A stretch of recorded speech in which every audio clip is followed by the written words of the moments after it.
Welcome back to the Midlands Rugby podcast. Phil, how you doing? I'm very well, still recovering from COVID as my running last night at training shows. Yeah, the fact that I would look fitter than you is quite impressive, really. Talk us through this hoodie. Sorry, blue but with a clover. Oh, it's green actually. It's Boston Celtics, Tom. It's an American sports jersey. I know you're a big fan of American sports. Yeah, couldn't give a shit about that side of the pond. Um, for those on YouTube, again, we've got another guest. We've done well at getting guests this year. Two out of the three podcasts we've done. Matt Bryant, how you doing? I'm very well, Tom. Thanks very much. Good, good, good. I always love it when I get to see your face, and this is the first time we've had to do it online, but I've always enjoyed running into you, one of my good rugby friends from different clubs. Let us know how you got into rugby and what you're doing now, just to give a bit of an overview on why you're on the pod. Okay, so I initially got into rugby.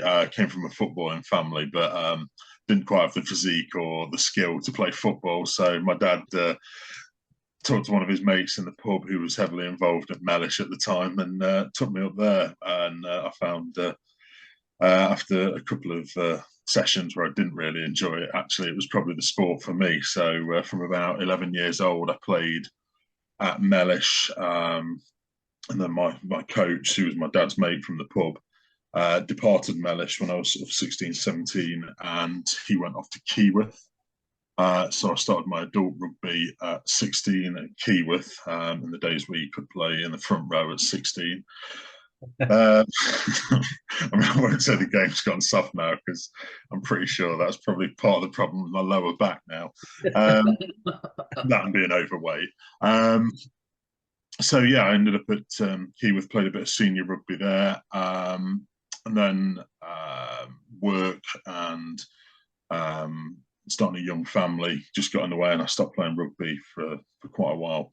But prior to that, I got a bit disillusioned with playing, and my dad got me into coaching to the extent where I was like, yeah, I'll do it. He took the ball by the horns and booked the course and actually took me on my first coaching course. And I found that I probably enjoyed coaching a little bit more than playing. An absolute legend of your club, a guy you'll know, Neil Kendrick. Yeah. He gave me my first coaching gig at Carney Willers School. Just gave me a bunch of about 18 or 19 kids that he'd cajoled into getting into rugby. Never played before. And he went, there you go, off you go. So that was the first team I coached. There's a bunch of 14 and 15-year-olds that hadn't got a clue how to pass a rugby ball or anything. And it was probably the most rewarding thing that I'd done at that stage of my life. And then, so I kind of dipped in and out of coaching at Carney Willers School between the ages of 20 and 26, 27. Just helped Neil on an ad hoc basis, one season at a time, if he had a team that needed a coach. And then I got back into playing again at Mellish. My son started playing at Mellish and his team needed a coach. And I was like, do I really want to coach my own kids? But ultimately, yes, I did, and got back into coaching that way. So I started coaching him as a 12-year-old, and I took them right through to under 19s at Mellish. And in that period as well, I'd started coaching Mellish Ladies. My wife had started playing with the team as well.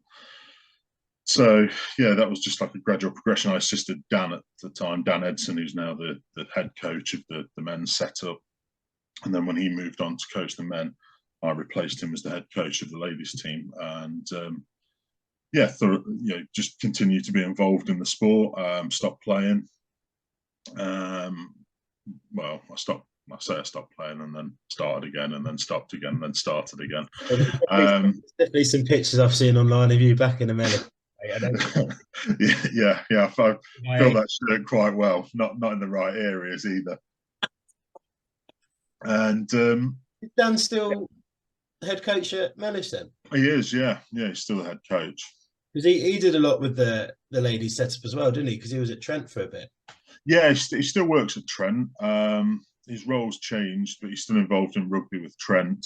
And obviously he's involved with the NLD women's setup as well, which they did really well last year. Won the Division 3 title against Devon, I believe. So they'll go up, and I think he's staying on with that setup. Oh, amazing. So going back to Neil, get you involved in in schoolboy rugby. What was that like going into a school? Because I know some of the lads that were there. Phil knows some of the lads that were there. They're not. Well, they're not thankfully, I didn't have to coach some of the guys that you probably know. You're I'm telling not me. going to mention any names. Well, there was no Langan, is basically what you're saying. He was in the year below the group I coached. Oh, perfect. Yeah. So, our paths did cross at that stage, but not to the extent that it has done in later life. So, yeah, it was certainly an eye-opening experience, and it probably helped me develop as a person as well, because I'd always been quite reserved and quite aloof or shy. And then really there's no place to hide when you just stood there in a field with this group of kids that need some sort of guidance. And yeah, I mean, I probably look back on some of the ways or the sessions that I ran, and it's nowhere near what I do now. I mean, it was all tell and just get on with it. Whereas now it's more about exploring and asking questions and making sure there's understanding. So yeah, that was. But yeah, once I started to see the team develop, it was really amazing to sort of have that input into these young lives and help them find a love for the sport that's given me quite a lot over the years. Yeah, because that was kind of your first gig, wasn't it, Phil? When you was at Notts, you were doing schools and stuff, weren't you? Yeah. I kind of fell out of uni at 21, and We'll say crashed out, mate. It was well, I came out with a degree from Durham University, but whatever. And and yeah, so Nottingham was full time, but it wasn't great pay. So they gave me the community rugby job. So that was my job, was to go around the county and do coaching on behalf of Rushcliffe or Nottingham Borough Council or whatever, which I enjoyed to an extent.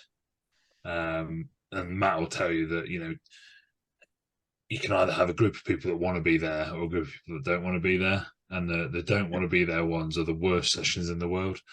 That was going to be my question: is what is it like coaching people that actually do not want to be playing rugby? They just know that they need to be doing something extracurricular because their mum's not. It's a waste of time. So, and I'm sure Matt would have done the same, but you just don't do rugby with them.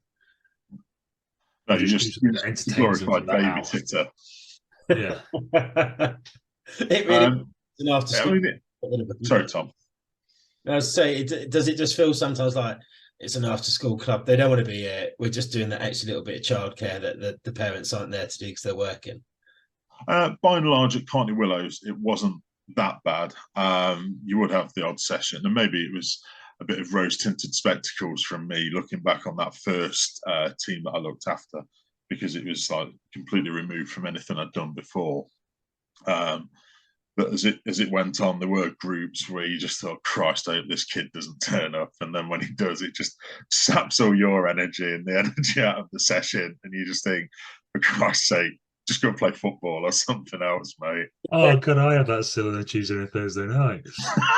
But they're all senior players, Phil. They're not kids. Well, it's Tom for a start. I am shit. I mean, my experience was a bit different from that. So obviously, Carney Willows, Neil's managed to sort of pull a side together for you. I remember I think it must have been one of the first few months I was doing the community stuff.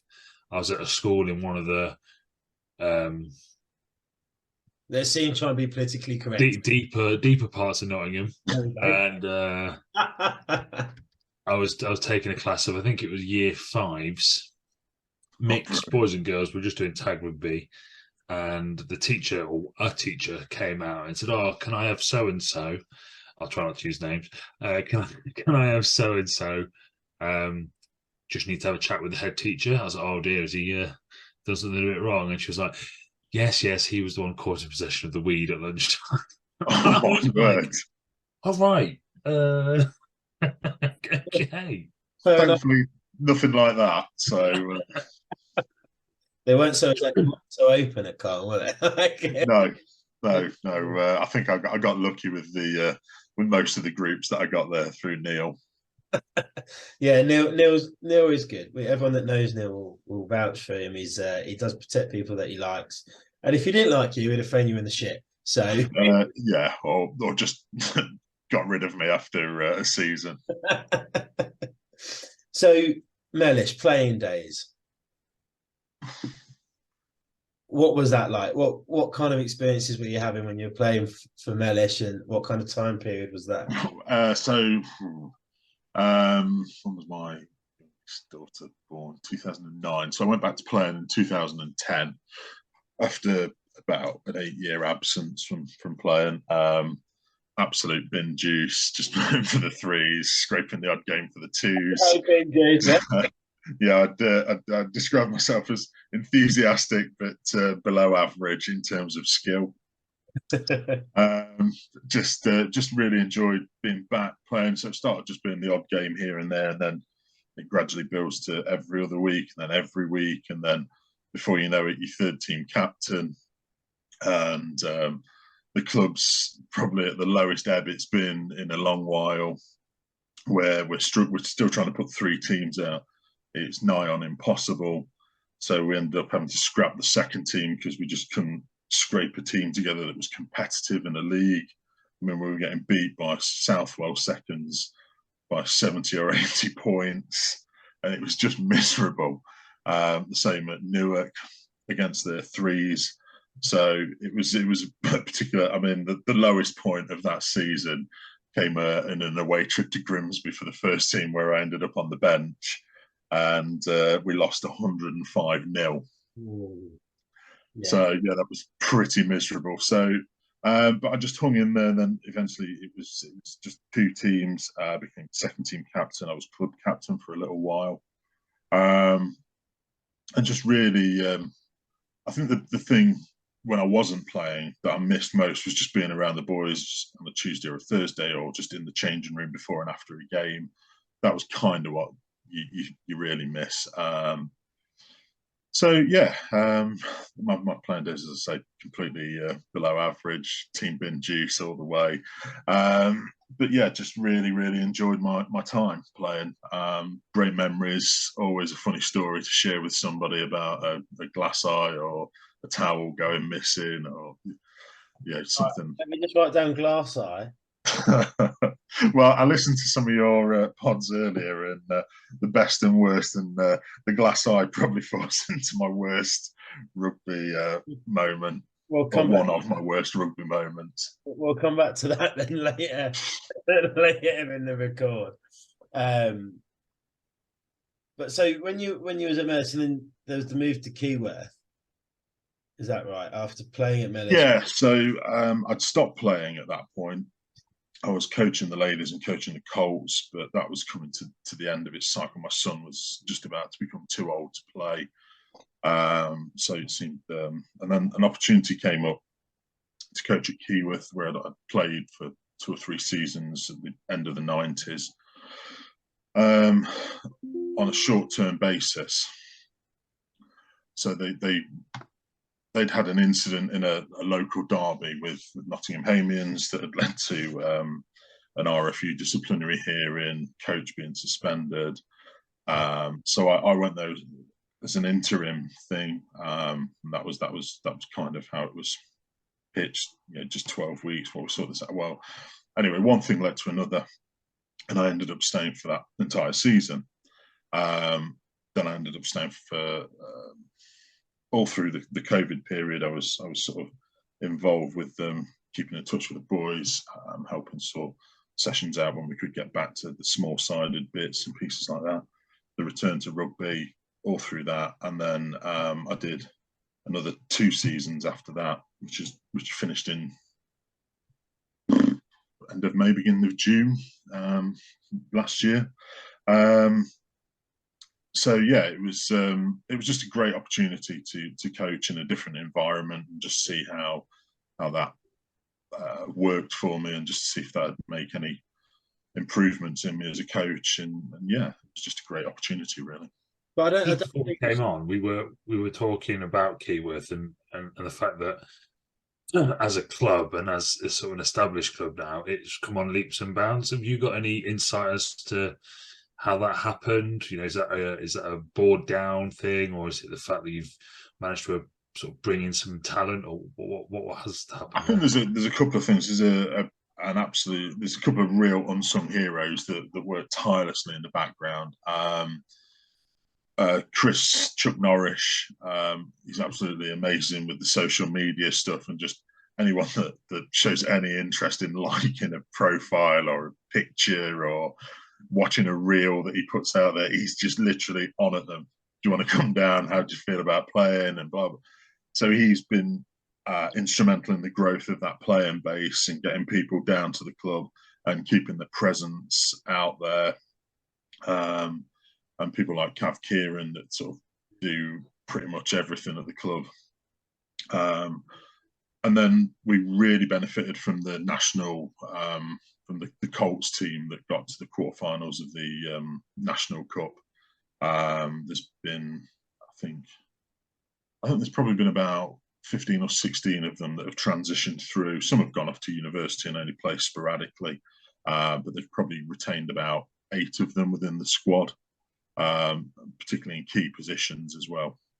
And they've sort of pushed everybody on and driven the standards. And then obviously as you become successful, you get players from other clubs that have a look and want to be part of that as well. And there's a great social side as well, which sort of keeps the boys engaged as well.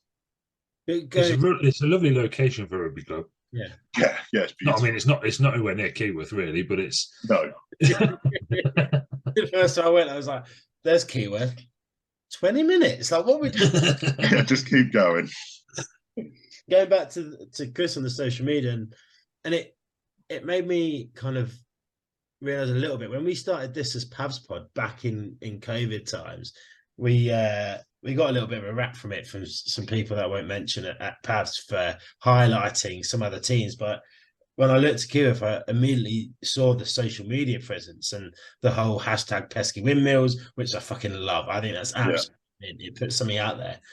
And it was just like, hang on, it's a community team, but because of the way that rugby is with COVID and the drop-off, that there's got to be that presence outside of rugby. So Chris has done mint, and I know there's other teams which have looked at, I mean, someone that runs ours, I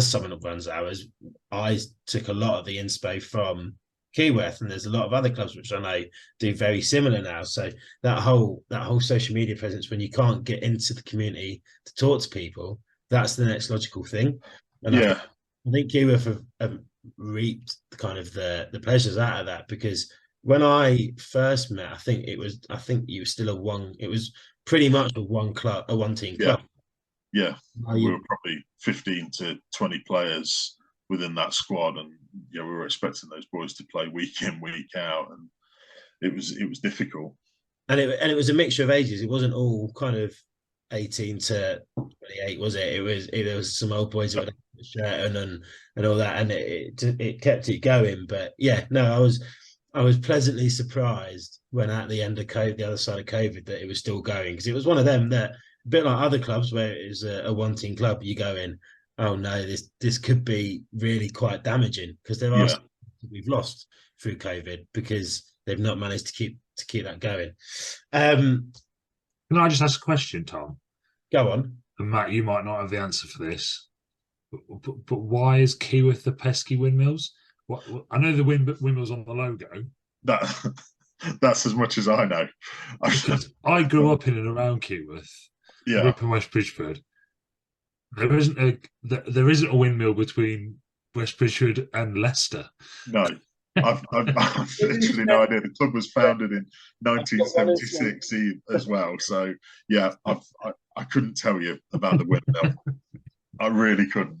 But it's great though, isn't it? It's hanging on to something no one knows, no one cares why. No one's going to turn up and go, "I'm only playing if you tell me why." Yeah, where's the windmill? I'm sure there'll be some Norse that'll listen to this or watch this that'll be able to tell us, but I have no idea. And you could probably, if I text you tomorrow going, well, someone's told us why you're the Windmills, and they're from Keyworth, you'll be able to go, I bet it's this guy. I bet he's the Norse that stood up and told you. Well, I don't know. I don't know. But there was almost something quite romantic, probably the wrong word, but about the pesky side of it, because it is that club which has been around for ages and everyone knows Keyworth, Yeah. and they're starting to cause a little bit of noise against other local teams. I'm interested to hear about the Nottinghamians issue before you join, but that'd be an offline. Yeah. Yeah, I think we'll have an offline chat about that. I'm interested in Mellish Ladies, because Mellish Ladies are one of the better known ladies rugby teams in the area. Very Yeah. established. When the senior men's team were kind of on their way down for a little bit, Mellish Ladies seem to keep just growing, and I know there's been a lot of good players that have come through and gone on to great things, and there's a lot of still people joining Mellish Ladies. How did you get involved, and how is that as a community? So it was just as part of my role as sort of second team captain and club captain. I spent a lot of time working with Dan, and we looked at projects to how we could rejuvenate the club in one of the many other roles that he fulfills at Mellish. I mean, he does so much up there. And then I just sort of spent more and more time with him, talking to him, and it was probably a way to skive out a training on a Tuesday as well, do a bit of coaching. Oh, tell me.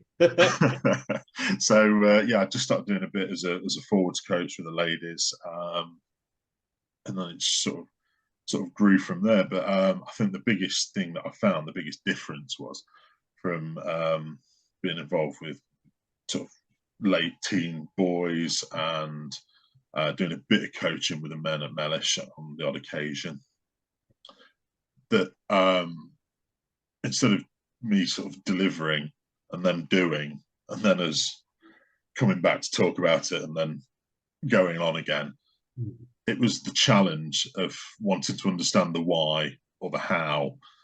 How is this going to improve us? Why would I do that?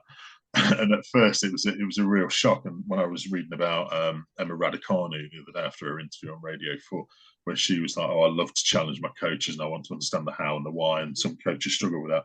I definitely, I was like, Christ, I've never been challenged like this. I've gone from coaching kids that just do as you ask them without wanting to know why. And it was like, oh my God, am I doing something wrong? Is it the way I'm delivering? But it really accelerated my improvement as a coach, I felt, because the women wanted to understand the why and the how and the purpose behind everything we were doing. So that was great. And then I'd sort of continued and done more and more with Dan, and then he moved on with the men when the previous coaches previous to him had moved on. So yeah, the opportunity to take over there as head coach was a great opportunity, and yeah, I think that's probably been the biggest growth in my coaching, working with that group of ladies. And I know that the squad evolves and changes over time, but yeah, there's a real bond between me and that group. Yeah, I've done a small amount of women's coaching, mainly at Notts Trent. I did the women there for 2 years, I think it was 2.5 years. Yeah, you were Dan took over actually, I think. Yeah, and then what I found, which is in one way so much easier to coach, is the fact that they will do. If you give them the reason why, yeah, they will just do it. Yeah, and they won't question why. They'll understand the why, do it, and do it almost at a higher percentage than men's teams, because they don't have. Men seem to have like two voices in their head. That's like, right, he's told me to do this, but I've seen so and so on TV to do this, so I'm going to try and do both at the same time, and it might come off 45% of the time. I don't know whether that's your experience, Matt, but that's kind of what I saw. I think yeah, with women, coaching a women's team and coaching women in general, as long as you're clear about the why and the purpose, and it's explained, and if you just deal with the question rather than just batting it away, then it'll be fine. And they'll pick it up. And yeah, generally, like you say, there's probably a higher success rate. And it's fun because we've just started, well, a few months ago, we started touch rugby back up for women at Babs. And I know that there was a session where they got the tackle bags out, and suddenly the people that just wanted to play touch, there was a drill where it's just go up and just push it, and then more and more people wanted, more and more of them wanted to actually learn how to tackle it. And there'll still be some that want to not do that, but there is definitely and from when I coached them for that one time, there's a lot there's more inquisitiveness about it of, hang on, why do we do it this way? Why have we got to do it? Which actually, and I know because I'm stubborn, I think I know everything as a bang average rugby player. And also some of the kids coming through who are bang average rugby players won't, and Phil will tell, they just don't listen. They just think they know how to do it. And actually it's not going to grow them as a rugby player very quickly. But I wonder if that's men's rugby has been around for ages. My dad and my uncles have played, everyone's dads and uncles have played. And yeah, I think there is that as well. Yeah, and it's not been the case for ladies. Yeah, it's not as deep seated, and there's not as much history or heritage, like you say, within the men's game. But yeah, it's quite exciting, the growth of it in the local area as well. Mm-hmm. And when I first got involved with Mellish, there was West Bridgeford that used to be Nottingham, and there was Ashfield, and that was it locally. So we were travelling to Sunderland, to Scunthorpe, to the bottom end of Birmingham, just for league games or cup games, and the travel was horrendous. But now there's Mansfield. Casuals are doing great things within they've established an Inner Warrior Series team. You guys have rejuvenated your girls section, which is going to lead on to a women's section as well. So yeah, I mean it's an enormous growth area in sport, and it's great to see. And it's almost a play. And this is going to sound really naive, but that's because the OFU are quite naive and they want a business plan. But that's where to invest at the minute. Yeah, the excitement is in women's rugby. No one gives a shit about men's community rugby. There is nothing coming from that at the minute. But the amount of women that are interested in rugby now is incredible. Like, yeah, we played down at Mansfield at the end of September in the league, and I was talking to some of the guys that I know from my time playing down there, and they were saying that they get more spectators on a Sunday for the ladies' games or a Friday for the Colts games than they do for the men's first team now. Yeah, so that doesn't surprise me at all. I no, mean, the draw of it is that it's not played on a Saturday. Yeah. I think as well. I think the fact they've put it on a Sunday gives it its own day, gives it its own time and place, which I think is really good. I mean, my dad coached my sister's team, so my sister was in that first generation of Paviour's girls. Yeah, and we did produce some good players in it, like the likes of Emily Scarrett and Vicky Fleetwood played there. So, mic drop. Well, I had nothing to do with it. Was it you that fancied Emily Scarrett, or was that someone? That would have been someone else who is a good friend of ours, Tom. Yeah, we'll write that down. But yeah, and it is something that grew, and then it seemed to die off for sort of 10 years, and now it's really coming back with a vengeance. Yeah, I mean, in fairness to the RFU, I think they have given it some identity with identifying them as the Red Roses and putting it as almost like a road show, sending them around the country to play at Exeter or Bristol or Northampton. So it's given that exposure. But I thought it was amazing to see 59,000 fans at a standalone Women's Six Nations game at Twickenham, and it's great that they're talking about a one-off fixture against New Zealand in the autumn or whenever it may be. So yeah, and obviously they've sort of rebranded and given them this W15s and stuff like that. So that's great. But yeah, I just think a little more. The RFU, I don't know, quite how they fund or what they fund at the top level of the game. But I think that they could probably do a little bit more. I think there's 3 Premiership teams that probably agree with you, Matt. Yeah. Yeah, I think they could probably do a bit more. I mean, well, when you look at the debts that one of those Premiership teams had, I'm not surprised. Yeah, well, but yeah, I mean, it was sad to see like Wasps Ladies go because of the demise of Wasps RFC.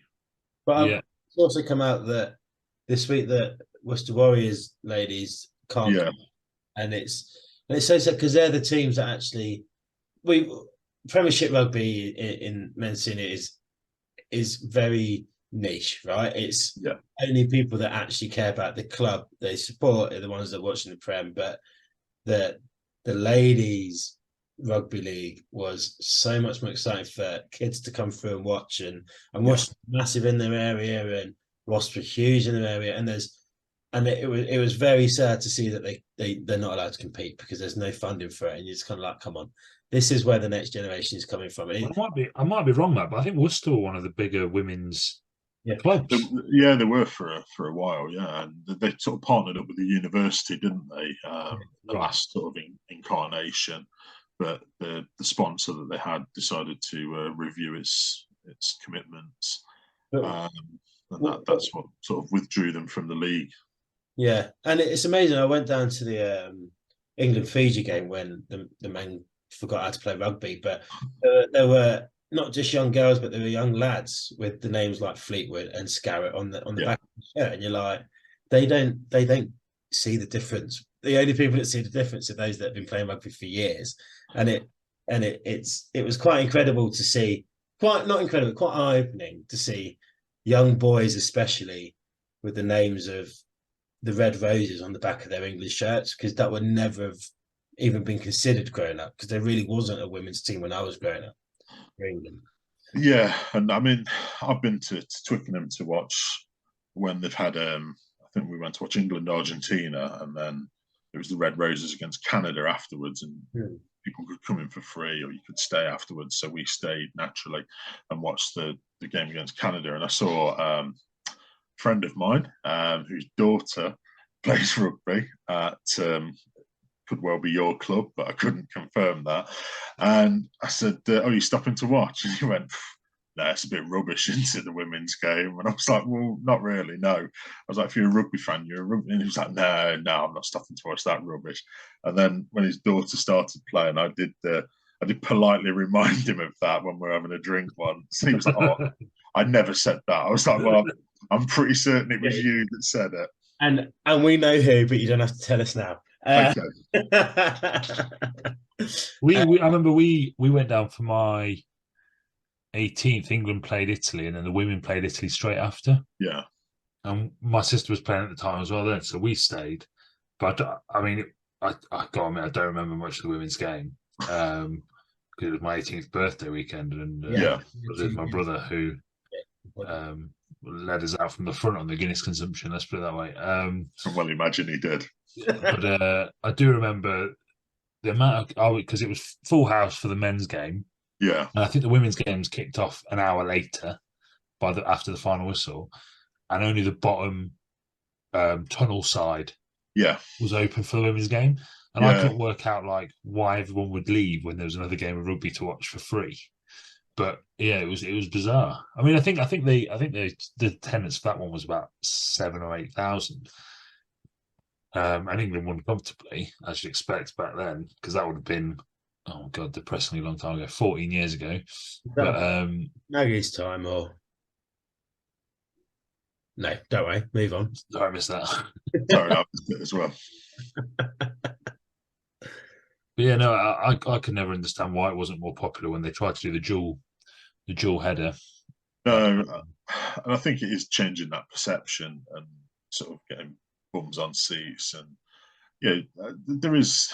I mean, I'm much maligned RFU, and I've just had that little jibe about the funding, but they do try and make it a spectacle, and they've made it, whether it's them that have lobbied for it or World Rugby or the Six Nations themselves, but making it a standalone competition, I think, will help.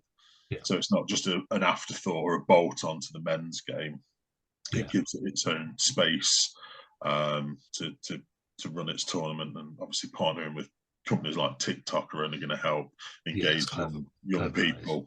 I mean, it's not for me, but yeah, it's certainly going to help. Yeah. I wouldn't know what I'm doing with it, but no, but it's that presence it gives them on social media and through the advertising. So yeah, that's great. But that's where you get it now, and I know that our girl setup, they do their own TikTok stuff, and they get some of our people like Chevy, who you may or may not know, Matt. Yeah. Get him trying to dance on a TikTok is funny for everyone, but that's where that demographic is. That's their news and their knowledge from. So why wouldn't we be putting our Red Roses, who are front and center, apart from the last week and a half, 2 weeks of the senior game, they're the ones that have been flying the flag for England. So why don't we put them there? I've got one or two quick fire questions. We've not done quick fire questions in a few seasons, but I've got two. It's not a long quick fire, but just before we get into the best, the worst. Okay. The first one, Phil normally does it. He doesn't know this is coming. Keyworth or Mellish? Mellish Ladies. And then, would you rather coach? And Phil, you can input on this after. Men or women to coach? Men or ladies to coach?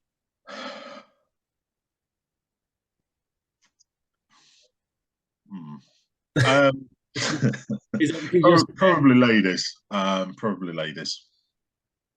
And is that because of the inquisitiveness of why are we doing this? Why do we? I think largely yes, but generally I just find the environments are a little bit more fun as well. Yeah, and you can see that from especially Mellish Ladies Instagram and Facebook. There's such a community, and I'm not saying men seniors don't have that. I don't really look at that. It's only because I've got friends that are with you and the ladies, that there's very much a community there. And it's the same with lots of, like, my sister's rugby club down south. It's very much we are this whole team, and they very much come in. If you want to come in, come and join us. Come join us, where there's not many men's teams that do that at the minute. No.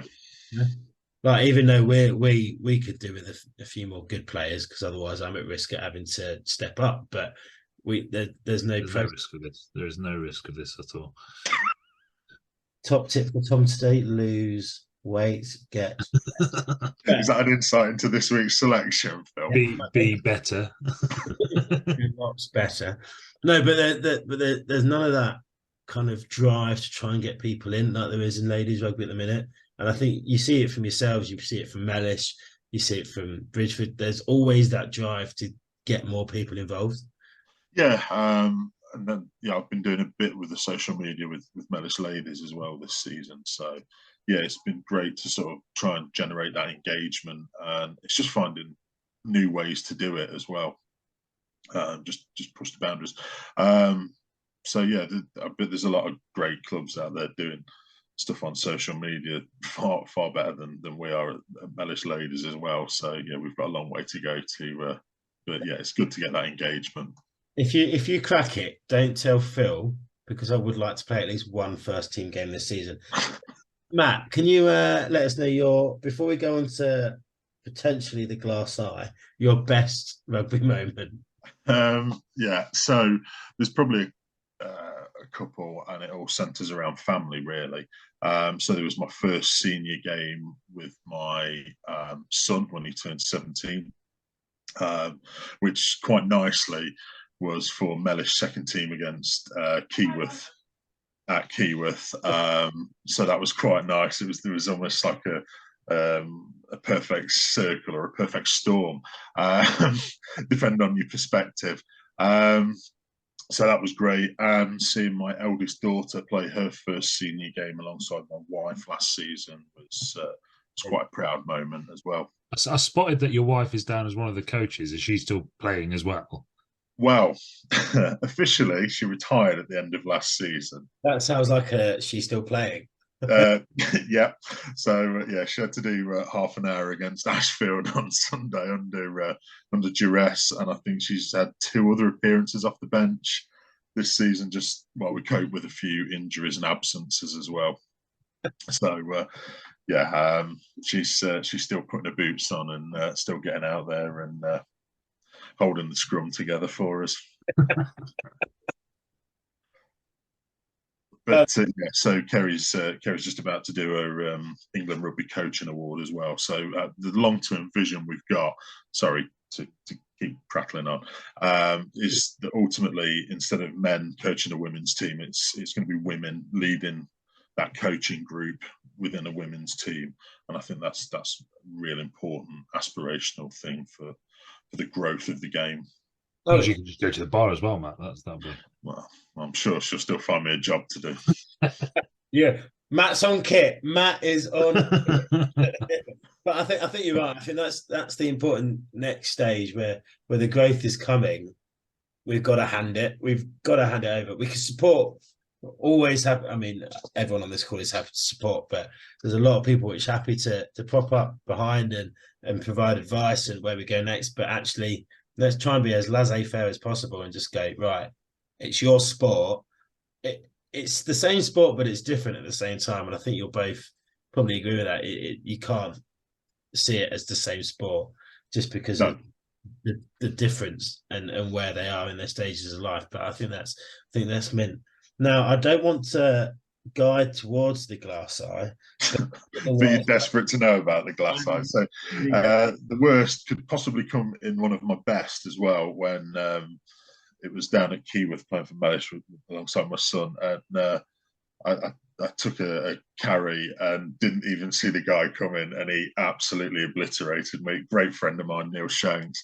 He absolutely obliterated me, took me off my feet, turned me 90 degrees and dumped me unceremoniously in the mud, and there was a hell of a thud, and it was probably one of the funniest things my wife's ever seen on a rugby pitch. So that was pretty filthy. And then there was an incident when I was playing for Bingham up at Gainsborough, just helping them out, and I got into an altercation, we'll call it, with with another prop, and there was a long blast on the referee's whistle. He'd gone down. Oh, Christ. That's it. So I turned around and started to just creep away from this situation. And he went, the guy on the floor went, "Oh, just give us a minute, sir." And he went, "Oh, sorry, you can take as long as you like. It's half time." So a massive sigh of relief from me. And the referee went, "What's the matter? Have you lost your contact lens?" And he looked up and went, "No, my glass eyes come out." It was the most horrifying sight I've ever seen on a rugby pitch. That's what you get when you're playing in the lower echelons of community. But I can tell you what, though, Matt, you can turn around and you say, "I hit someone so hard." Well, I'd like to think that was it for my own ego, but you never know. Phil, I'd like to know, have you ever smacked anyone's glass eye out? I don't think I've ever come across anyone who's playing with a glass eye. In fairness, that's the only instance I've had of the glass eye. I actually in Gillingham, when I before I left Gillingham to move up to Nottingham, I went into this one pub. There was One Eye Tony. I didn't realise that he lost his glass eye because someone kept dropping it into different people's pints, and it got thrown away in a Weatherspoons in Rochester. Anyway, amazing story. I need to get him on, but I think he's probably dead now. He was about 80 at the time. Because he won't be able to talk. Before we let you go, Matt, say as someone who has got quite an established, even though he's still growing, ladies team at Mellish, to speak to people like ourselves at Pavs and other clubs who are wanting to grow their ladies team, what advice would you give them? Just keep working at it and just make sure it's fun to start with, because if you can make people see it's fun and break down those barriers where they think they're going to get run over by somebody or they're just going to get snapped in half, just keep it fun, engaging, and just keep working at it. Keep pumping the social media, keep talking to people, get them to talk to their friends, and just keep creating a buzz around it. And I think from what I've seen on social media of what you've done with your girls team, the output, and how you've aligned it as a one club thing with Paviers, I think you're going to do really well with it. I'd like to say thank you for the compliment, but it has nothing to do with me at all. However, I'll take it as just bask in the residual glow of it. well, I'll bask in the glow of the light that is next to me. Thank you very much, Matt, for coming on. Thanks for having me on. We'll definitely have to meet up for a beer soon. But Yeah, definitely. We won't do let's do a live pod because we've been saying that for 3 years. We will do one. We will do a live pod. And you'll get a front row seat. Yeah. Fly you a Guinness inside or whatever you need. I'll hold to that. Have Mellish Ladies got a game this weekend? Yeah, we've got Ashfield in the Papa John's Community Junior Cup. Oh, Of course, it's Papa John's. Pizza is available from other places. Just yes, indeed. Unless they want to give you an endorsement. anyone that would like to sponsor us, I'd appreciate it for the £7 a month for Zoom. If anyone wants to sponsor us, even if it's Pizza Italia down the road in Snenton, I'll take it. I'll eat whatever. I'll eat whatever. Yeah, any pizza's a pizza. Not the phrase. Thank you very much, Matt. Thanks very much, guys. We'll speak to you soon. Yeah, speak to you soon. Take care.